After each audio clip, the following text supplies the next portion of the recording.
nobody could block your mid range pull up. So what was really like the secret? Because I remember Coach Gagne, I think we had a 6'5" dude from Texas on you, bro. You was literally shooting right over him, just drilling him in his face. So what was really the secret to not being able to get your shot blocked? So the number one thing that I think people have a hard time with working mid range. So watching guys like Carmelo and other guys that do that, you have to have kind of like certain steps or you read the way their body's positioned. Like, for instance, the guy that was guarding, might have been Cornelius, I think was his name, Flahorn. So every time he would go to step a certain way, like on my step, if his hips turned a certain way, I knew that he couldn't elevate.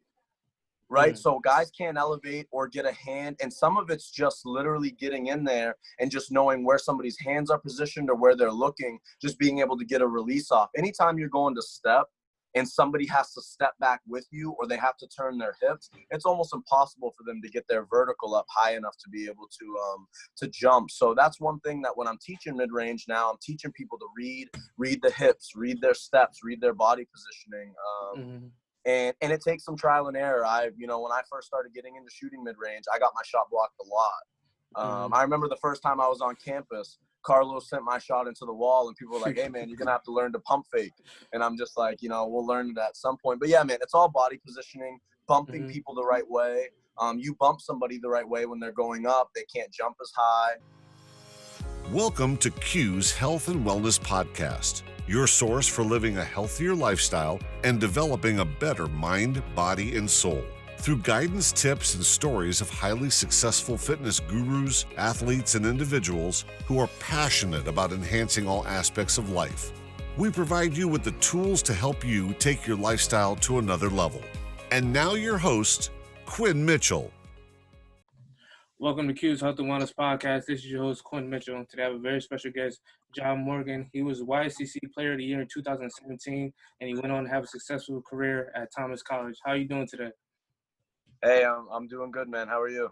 I'm doing great. So for people not familiar with yourself, would you mind giving a brief introduction? Yeah. Hey, guys. John Morgan here. I'm from Sanford, Maine. I'm living in Sanford, Maine right now. I work out of XL Sports World in Saco, Maine facility. Yeah, man, I'm a coach currently right now and a trainer. I help direct a program called XL Thunder Basketball. And yeah, things are going pretty solid. Yes, sir. So the reason I brought John on the show, because like I said, we're going to dig into our wars that we had during the 2-3 years at Aspire while playing in the YCC. First started playing basketball.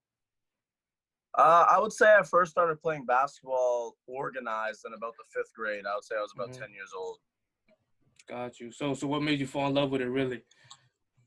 So to be honest with you, as people wouldn't know this from when I played, just because of how passionate I was, but I didn't fall in love with the game until I was probably like a junior in high school.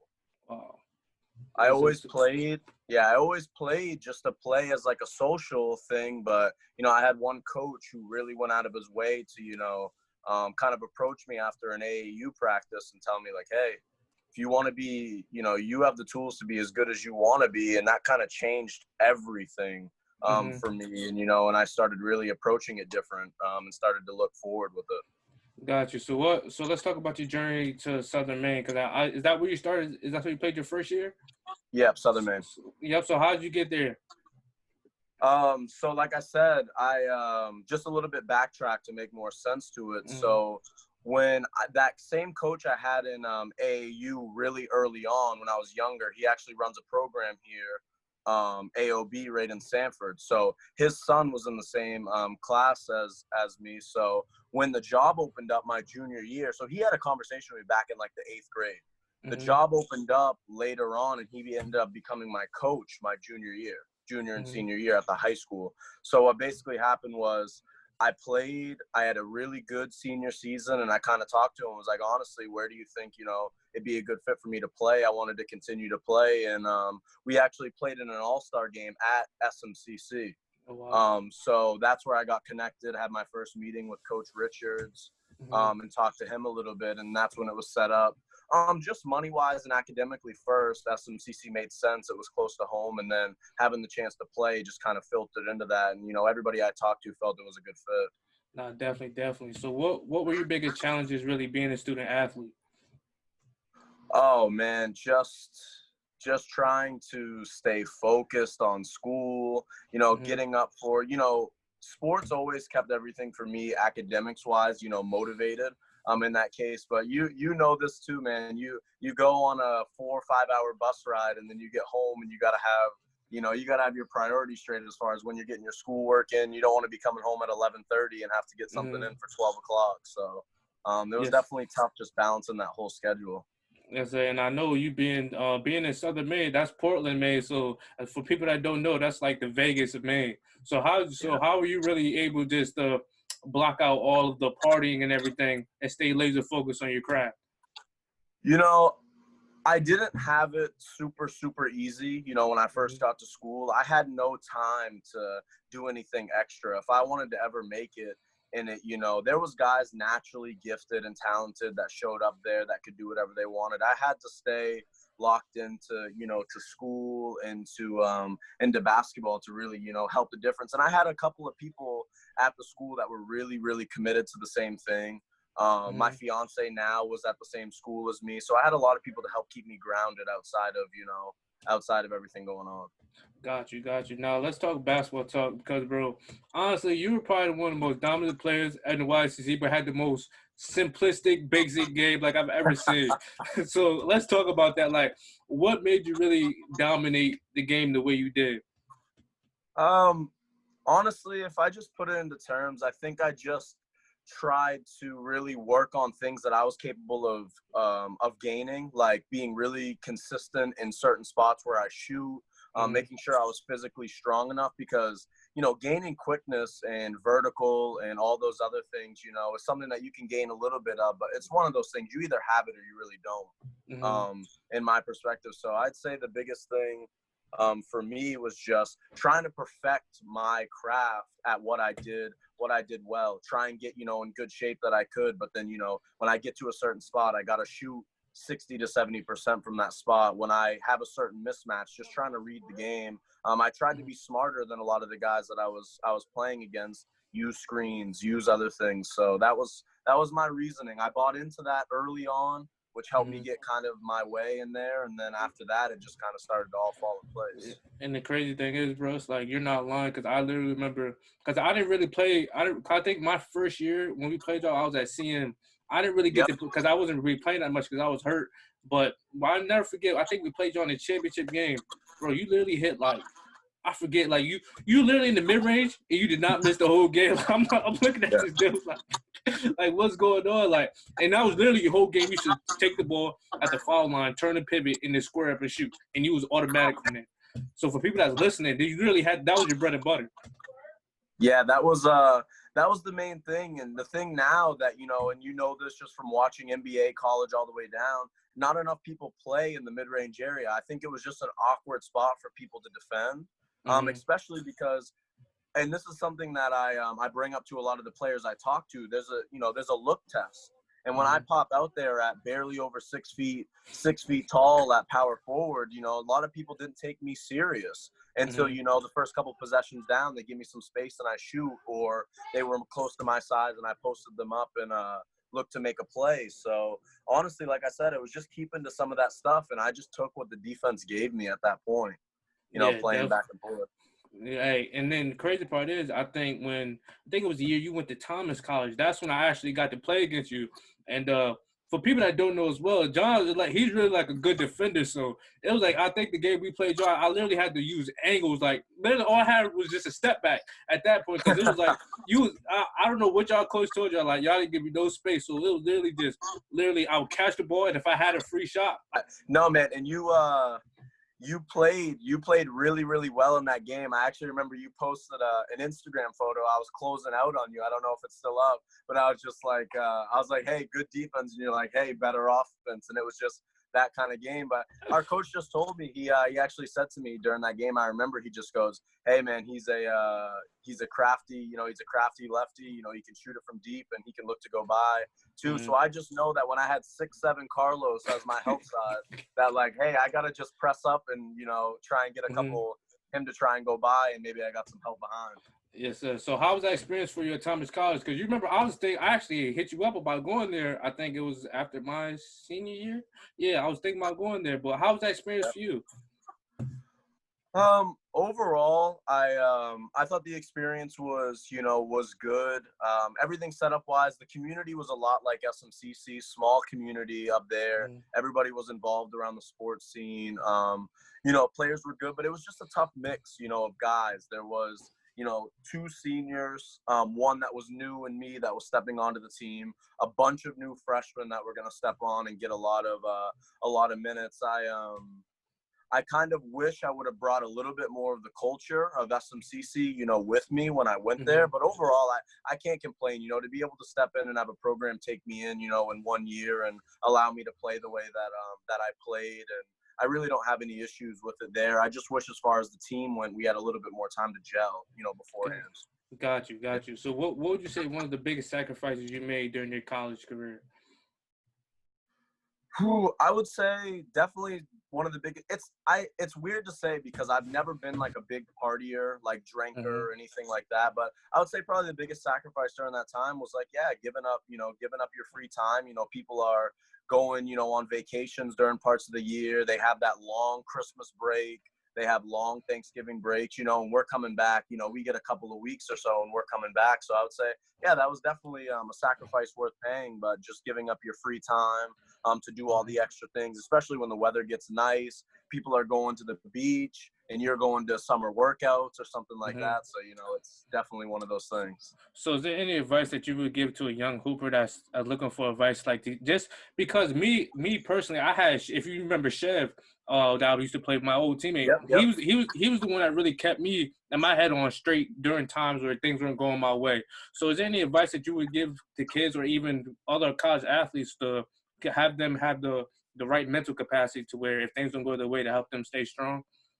Yeah, I would encourage people to, as cliche as it may sound, to really like stay in your own lane and like what you believe in. Like you really gotta show up somewhere. Everybody shows up to school with some kind of talent that got you there. Whether you're Mhm. a hustler, whether you're a scorer, whether you're something else, or whether somebody just saw something and you got to stick to that. And I think having the right communications with your coach and just doing other things. I think if you can be able to speak to people in a mature manner and really understand. To branch off a little bit, the first week I was at SMCC, I was in Coach Richard's office asking him flat out, like, "Hey, man, I need you to be serious with me. My pride aside, do you think I have a chance with these other 28 guys that were at this meeting of me getting on the team?" Mhm. He gave me a straight up answer, of what exactly I needed to do to be able to have a chance to get on the team. I did those things, and that's what it went for. Not saying it's that easy every time, but just have guys get in there, know your worth, get in and just work hard and let some of the stuff, kind of pan out itself, in that kind of case. Now speaking about working harder, because I know you literally, I'm not sure what the numbers were that you shot during your career, but I'm pretty damn sure you were shooting nearly 60% from mid range like your whole career. So let's talk about the work ethic that you had, because I know me personally, you're not somebody that posts the work that you put in. So could you just talk about how many hours or let's say whatever your routine was throughout the season that really kept you in the right space? So I would say it changed as things went on, just as my role changed. Hmm. Freshman year of college, I really took the weight room serious, like really, really serious. I mean, I was an undersized five, multiple people that were big, so I focused on the weight room. So my routine was like we lifted as a team a couple times a week, and then I would lift with other people, 2 times a week. Off season leading into there was just like a lot of shooting, a lot of conditioning, just getting myself right. As I got into the point where I became more confident as a scorer, man, I was getting up. I would say my routine every day when we were on campus was I would get shots up, probably 200 to 300 shots with guys while we were playing just in my spots. And then the most important thing, and I know a lot of people's take on this might be a little bit weird, but 2-on-2 controlled half court pickup, 2-on-2, 3-on-3 was the biggest benefit to me playing and Hmm. getting better because you have 3-on-3 guys that are in there, different body types, different defenders, different offensive guys, and we would just battle games to 7. Every possession matters, just getting game shots up constantly. I took that pull up in pickup probably a million times on 6'6" guys, 5'10" guys, just understanding. So when I got into the games and played, I had game reps in the half court, just like being ready to play. I encourage it with all of my teams. I'm like, look, you can get in on your own and get up 1,000 shots a week and do your handle and stuff, which is of course all a part of it. But if you want to see results, you got to do that work. And then you got to get into game situations against serious people, you know, not 5-on-5 sloppy pickup, 2-on-2, 3-on-3 with really good players, and just, you know, continue to work that way. Now, if you don't mind, I just want to pick your brain a little bit because I literally remember, bro, nobody could block your mid-range pull-up. So what was really like the secret? Because I remember Coach Gagne, I think we had a 6'5" dude from Texas on you, bro. You was literally shooting right over him, just drilling him in his face. So what was really the secret to not being able to get your shot blocked? So the number one thing that I think people have a hard time with working mid-range. So, you know, watching guys like Carmelo and other guys that do that, you have to have kind of like certain steps or you read the way their body's positioned. Like, for instance, the guy that was guarding, might have been Cornelius, I think was his name, Flahorn. So every time he would go to step a certain way, like on my step, if his hips turned a certain way, I knew that he couldn't elevate. Right? So guys can't elevate or get a hand. And some of it's just literally getting in there and just knowing where somebody's hands are positioned or where they're looking, just being able to get a release off. Anytime you're going to step and somebody has to step back with you or they have to turn their hips, it's almost impossible for them to get their vertical up high enough to be able to jump. So that's one thing that when I'm teaching mid-range now, I'm teaching people to read the hips, read their steps, read their body positioning. And it takes some trial and error.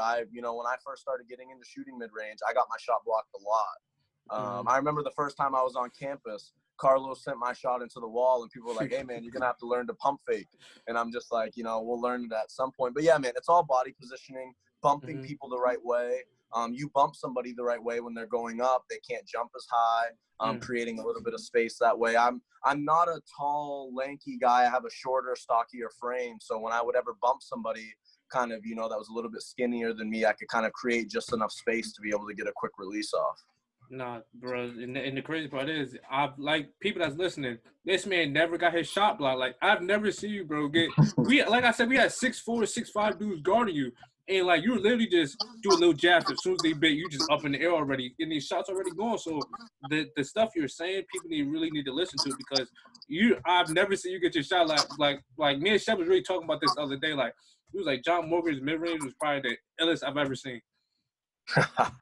No, I appreciate that, man. I had to find something. I had to find something in between, you know, that allowed me to make up the difference, you know, offensively. You know, playing the college game, man, you can defend well, you can handle the ball well, but at the end of the day, if you can put the ball in the hoop and be efficient while you're doing that, you know, you're always going to find the way on the court for, you know, for a coach, especially if you're doing the other things, you know, relatively decent or, you know, above average, you know what I mean? Like I was an average defender. I just worked to keep people in front of me. You know, I know you gave me a little bit of props earlier, but, you know, I just, you learn to be physical and make up the difference other ways. But yeah, the mid-range was something that I worked on a lot of, pick and pops, you know, with a couple of people. And I found myself in a lot of those spots. One dribble get to those spots. And, you know, it just seemed to work out for me there. Got you. Now, I want to ask you as well, was film study something that you really took into your routine as well, or was it just the live reps? Yeah, I had to. So film was a big thing for me. I spent a lot of time when Coach Richards or Coach Hensley would give me a matchup that I was going against. I used it more defensively because I knew that a lot of the people I guarded in the YSCC and when I was at Thomas were quicker than me. Like almost everybody I guarded, you know, like I'm thinking of guys like when I guarded Lawhorn or when I guarded Jaquavius Thurman from NHTI or guys like that. I had to find some kind of weakness in their game to be able to make up the difference. And offensively, the number one thing I studied in film was how undisciplined people were, how many times they bite for pump fakes, how many times they over aggressively reach out for steals. So in some games, I could literally pop up off a screen, know that a guy's going to overplay that trying to get a steal. I go back door, they make a pass, I take a little 10-footer right there. So a lot of times that's the kind of stuff I was reading in film as far as individually, you know, how I would prepare for a game, just picking up on tendencies, you know, back and forth. Now, how long was your film study sessions? 'Cause I know some guys they look at film, but some dudes really just look at film for like 5-10 minutes and say I watched film. Like, were your sessions really detailed and you actually sat down and actually spent hours looking at film? Yeah, so actually, at SMCC, we would do a lot of breakdowns. So a lot of the things that we were either working on or trying to do as a team, we would do breakdowns. So it would be a long, pretty decent film session. I'd say, sometimes anywhere from 30 minutes to an hour of film before practice, after preparing. But individually, if I could get the film, I would watch sometimes whole games, especially good ones, like in the conference, like NHTI versus you guys, or, Machias at the time versus somebody else, whoever we were watching, I would pick the good games where I could see like, okay, this is how somebody guards somebody who's legit. This is how somebody who legit guards somebody else, in that case. And sometimes it could be 10, 15 minutes, depending on who we're playing. Sometimes it could be the whole game, and we watch just to really make sure that we could figure out what we were going to do game plan wise. Got you. So one of the last questions I want to ask you before I let you go, is how important is the mental preparation to the game? Because I know everybody talks about the physical aspect, but mentally, how are you able to stay mentally sharp in key moments? Because playing at SMCC, when I came to CMCC, it was like a war zone, like it was like a hellhole. So how are you able to keep mentally sharp during those times? Oh, it's a lot easier said than done. I can't lie to you. I was one of those guys that as calm as I looked on the court, when that first tip was going off, I was extremely nervous, but as soon as the ball got tipped, I was ready to play. But mentally, it's just, you go back to this, and people say this all the time. When you put in a lot of work and that you put up 1,000 shots in these spots, that you've defended all of these people, I would always, it's hard not to compare back and forth, but I'd get into a matchup and be like, you know what? I see this every day in practice. And if I'm prepared for this, I can work for this. I take these shots all the time. So mentally, I'm just thinking to myself, if for some reason it doesn't work out for me in the game, I've done what I'm supposed to do up to that point, and I can always adjust. But I think mentally, it's just, you get your mental health, I feel like, works off of how confident you are, and your confidence grows from how much work you put in. And that's something that I think stems back and forth from that. So I knew the kind of work that I was putting in behind. I knew the kind of work my team was putting in behind, behind the scenes of these games. So when we got into those big games, sometimes outmatched, 3 days, 3 games in that YSCC tournament, you just turn around and say, hey, we're kind of built for this right now. So we just got to continue to push forward with this, and, whatever happens, but we put in the time before it. Definitely. I could definitely attest to that because, like I said, me and Shed was the only dudes really. When I was at UMA, we would get up at 5 a.m. every day and shoot. And if I don't know if you noticed, but the first 7-8 games when I was at UMA, I rode the bench. It wasn't until my senior point guard, he body slammed the kid in practice, got suspended.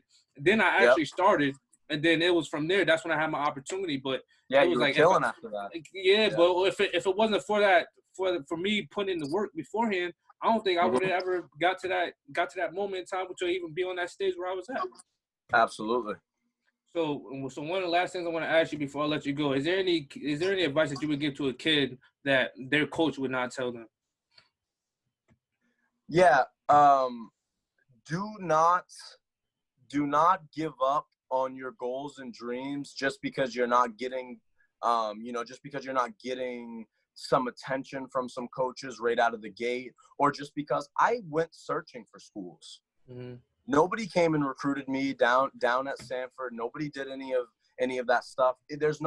I need people sometimes to swallow their pride early on and understand that there is a process and there is a way to push forward and figure yourself out. I don't want to branch off too much with this, but when I got to SMCC, like I said, it was literally like, what do I need to do? What do I need to do to play? There was other freshmen that were there that were ready to play, and I understood that. But as far as, something a coach won't tell you is nothing is promised to you when you go. If you're if you're getting a scholarship, then sure, some of that's promised as you go. But when you're going D3, going JUCO, there is nothing promised to you when you step on that campus. You are told that this is how a program goes. This is how the traditions go. But when you step between those lines, man, you got to earn every bit of it. You got to earn every bit of it. And I know you know this especially, but, you can be told things as you're getting recruited, and that's all a part of it. But when you step between those lines, if you're just outplaying another guy and it's being shown like that at the college level, you're the one who gets in. If you're putting in that extra work and making up the difference, you're the one that gets put in. So I tell guys that when you get to campus, just focus on your stuff and forget all the other negative or positive stuff that was said to you, and just focus on what's going to go ahead, because that's what's going to help you the most. Bro, and it's crazy because you're not lying. Because if you know CMCC, we step on. I got the big headline. Oh, Quinn's coming in transfer. I came in, bro. I walk in our meeting. There's 30 dudes here. 30 guys. And they all saying the same thing. They got recruited too. So I'm looking like it's literally a war at that point. Like besides everything else, coach could tell you all this, or he could call you every day on the phone. When y'all get to that, when it's the first day of school and the first day of practice and the workout start, it's literally a war. And if you're not mentally sharp and you're not mentally prepared for that, you'll drown. No, and you know, and a big thing, and I think we should elaborate on this because it is super important, you know, for kids to know this, but just understand that, man, it was the same thing. Granted, when I went to Thomas, things were a little bit different. I was an established senior, but I walk in there too, and, you know, all of these kids are coming in and they're looking around at each other and they're going, hey, man, there's 35 guys in this meeting right now. And some of these guys came from far away. Some of them came from North Carolina. We had 7 or 8 guys from Florida. And I said to them, in a case, I'm like, you guys need to take every bit of this serious right now and use this as an experience. Luckily, you know, I believe every single one of those kids ended up being able to make the cut on the team. But no matter where you go, I had that same experience. I walk in, that's why I had that meeting with Coach Richards my first week there. I walk in with 35 guys, bunch of guys from Portland and Deering that were a couple years removed that were really good players, a couple other things. And I'm sitting there thinking, like, how the heck do I stack up right now at I have a random position. I don't even know what I play here. I played pickup the first 3 weeks, didn't touch the ball once. Just crazy. Getting in, get a run in, trying to get respect in, you know, some kind of way. So, yeah, man, just to branch off that, you know that, I know that. When you, you know, a coach can tell you whatever you want coming in, but I would pay attention to these things. What is the school offering? That's going to be consistent. That's something you can know. You know, what is your situation going to be like living-wise, money-wise? That's all stuff that you'll be able to figure out. And then, you know, of course, if basketball's in the picture, you just got to go in there knowing that no matter what anybody says to you, there'll be returning players, and I know you know this too, there'll be returning players that when you get in, they're not going to like that you're there. They might say some stuff to you too along the way that might try and sway your thoughts, but you just got to understand, I'm here to make the team like I was. Nothing's given to me. I got to earn this. And then from that point on, if you have that mentality, things should really, really seem to pan out as you go forward if you can keep that. And just another point I wanted to add to all of the amazing things that you said is that when you get your opportunity, you have to capitalize, because it's like you have to, because if not, it's basically like you're just gonna go right back to the bottom. Because if like I look at my situation, like if I wasn't mentally prepared to be in that situation, like John, what are the odds that my point was on a body slam another one of our players, then I get put in the starting lineup? Like, what are the odds of that? So then all of a sudden, I played the first game, had 14, had the next game, had 35. So, like, everything had to be at the right moment in time. And that's what – so, like I said, I sat the first 8-9 games. You can look at the box score. I think I maybe scored 5-6 points. It was, and then all of a sudden you see 14-35 out of nowhere. But it's like if I wasn't ready for the opportunity, that would have never happened. Like, and if I got the opportunity and I choked and I was just not prepared for it, I would just get right back to the place I started.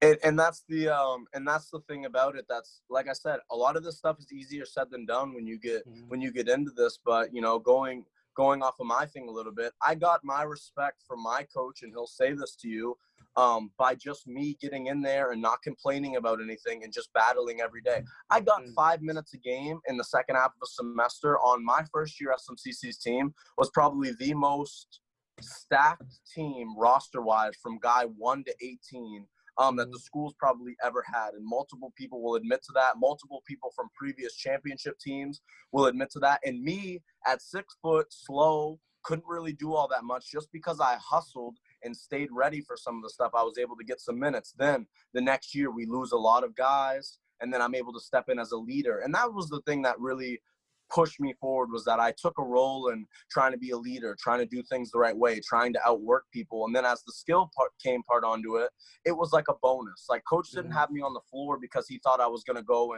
and be a player of the year, or didn't think I was going to be some guy that was going to score 17, 18 points a game.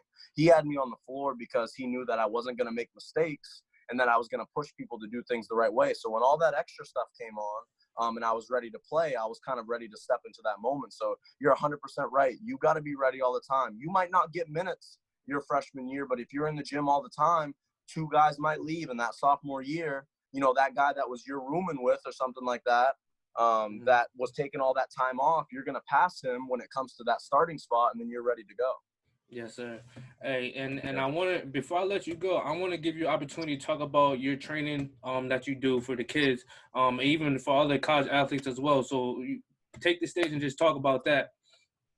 Yeah, absolutely. So I do training a little bit different than what you would see just on just regular social media. I was not a flashy guy. I was not a, dribble the ball 100 times and take a step back kind of guy. So I really take the time in training to teach people how to use their body. That strength is important. So what I do with a lot of these kids, I coach all the way up from, I would say, probably the 3rd grade all the way up to high school level. I do train, some college athletes as well, but I focus on taking them and teaching them how to train them in IQ ways. I do a lot of footwork stuff. I do a lot of balance stuff. I do a lot of contact stuff because those are things that I think are important. And a lot of the athletes I work with have a lot more physical gifts and tools than I do. And if they're able just to take a sample of what I'm telling them and add that to their game efficiency-wise, they're going to be really, really good players. Gotcha. No, I was going to say, would you mind giving them your contact information too? To get in touch with you. Yeah. So Instagram that you could get me at is J_Morgan_basketball. That would be the first one. And then you can also follow our AAU page that you can get in touch with us too at XL Thunder Basketball. That's at Osako. And then I can give you some other stuff like number wise if anybody ever contacts you about that anyway. But yeah, you can find us through there. And if anybody ever wants just anything, we do virtual sessions, we do written plans, and we do, obviously stuff in person for whoever's, local. So it can definitely work out that way. Yes, sir. And I appreciate you coming on the show, bro. And one last question I ask all my guests before I let them go. What is something that you're most grateful for? Oh man. I'm grateful for a lot of things, but I would say right now, on the base of this, I'm super grateful to do something after school that I serve a purpose for that's bigger than myself. I'm able to really give off, stuff that I learned, and me coaching isn't about me or isn't about my ego, wins and losses. This is about helping people make up the difference of stuff that maybe I didn't have when I was younger. And being able to help them, turn into young leaders and be successful, on and off the court. I wake up every day going to a full-time job that's, bigger than me that I really enjoy doing. So I'm super grateful for that. Hey, bro, like I said, I always, ever since I met you, you've been real with me. And we used to battle at CMCC. And like I said, even through the years when I went to UMA, you always kept the trail. You used to invite me over to Thomas Gym. So like I said, I appreciate you coming on the show, giving this great advice to kids and other college athletes that's listening as well. Because a lot of times, if you're not in the basketball community and if you're not around people that's real, you will never get any information like this ever. No, and that's the thing. I heard a lot of people, and this is something that people got to take from this as we end out, is always just be about, what you want to do. Everybody can get in here and talk and communicate about things. And it's good, that we can give off this kind of advice, but we got this stuff straight out of experience, straight out of, some way or another, somebody's getting it out of the mud, to be able to figure out what they're going to do. My situation and your situation could have been different, but we both had to persevere over some stuff. So, yeah, man, I appreciate you having me on here. I'm glad we could finally work out a time so that we could, kind of chop it up back and forth. Yes, sir. And then, like I said, once this whole virus shit clears up, maybe we can link up, do like a little clinic for the kids and make it happen. I would love to. My goal here in, in town before the virus was, I was looking to run free clinics and organized pickup, on different nights of the week that I wasn't working. So that's my goal as I go forward with this. I'd love to take a team down, you're in Connecticut right now? Yeah, Connecticut. Yep. I'd love to take a team down and, stay and, let you speak to them, for a little while they play in maybe a tournament, and host some free clinics or do some stuff like that, just where we can speak to people about, our experience and understanding that no matter what route you take with sports, it's a privilege to be able to do it. Yes, sir. And you learn a lot of life lessons from it as well. 100%. Yes, sir. But I appreciate you, bro. Like I said, you always been 100 with me. So I appreciate you coming on the show, giving this game. Hey, absolutely, man. Anytime. Thanks for joining us on this episode of Q's Health and Wellness Podcast. Don't forget to subscribe or to leave us a review on iTunes or the listening platform of your choice. Also, please check us out at QuinnMitchellII.com, as well as find us on Instagram for more useful content and resources.